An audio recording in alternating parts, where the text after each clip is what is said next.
நல்லா 3,00,000 ரூபா செலவு பண்ணி விழாவை நடத்திக்கிட்டு இருக்கீங்க, சந்தோஷம். எதுக்கு அந்த அளவே வஞ்சிக்கிட்டே திட்டிக்கிட்டே இருக்க? வைர விழா அப்படின்னு இருக்கான். இப்போ நின்றுக்கிட்டு இருக்கீல, நேற்று உன்னை டிராஃபிக் போலீஸ் பிடிச்சிட்டாரா மேடா? 3 பேரோட போனதுக்கு டிராஃபிக் போலீஸ் பிடிச்சிட்டாரா? அப்புறம் என்ன செஞ்சேன்? அங்கிட்ட ஒருத்தர் நின்று அவனையும் கூப்பிட்டு 4 பேரா போனேன் அப்படின்னு இருக்கான். மழை பெஞ்சிக்கிட்டு இருக்கு, அவங்க அப்பா கூப்பிட்டார். செடிக்கெல்லாம் தண்ணி ஊற்ற வேண்டியானடா? அதான் மழை பெய்யுதுலப்பா. மழை பெஞ்சான்னா உடைய பிடிச்சிட்டு ஊற்ற வேண்டியானடா? உனக்கு என்ன? வாத்தியார் ஒரு ஜோக்கை சொல்லியிருக்கார். எல்லா பசங்களும் சிரிச்சிருக்காங்க, ஒருத்தர் மட்டும் சிரிக்கல. என்ன திமுறா? என்ன நீ மட்டும் சிரிக்கல? நான் போன வருஷம் பெயில் சார் அப்படின்னா என்ன அர்த்தம்? வருஷம் பூரா அந்த ஒரு ஜோக்கத்தான் சொல்லிட்டு இருக்காரு. எத்தனை ஜவஹர்லால் நேருடைய மனைவி பெயர் என்ன? மிஸ்ஸஸ் ஜவஹர்லால் நேரு. பார்த்துக்கிட்டே இருக்காரு. ஐயோ இது ரைட்டு மாதிரி தெரியுது. ஏன்னா மிஸ்ஸஸ் ஜவஹர்லால்னு ஒரு இது இருக்கு.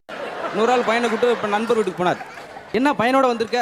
இந்த மனித குரங்க பார்க்கணும், மனுஷ குரங்க பார்க்கணும். சரி உங்களை பார்த்துட்டு போகணும்னு வந்தேன். ஏன்டா ஏஞ்சல் போங்க எண்ணி வெடி பாடத்தை அழுத்தி கரடியாக கத்திக்கிட்டு இல்லை எவனாவது கவனிக்கிறீங்களா? கரடியாக கத்திக்கிட்டு எவனாவது கவனிக்கிறீங்களா? கரடி பாச நம்மளுக்கு அவ்வளோ புரியாது சார், வேற தெரியாது வேற.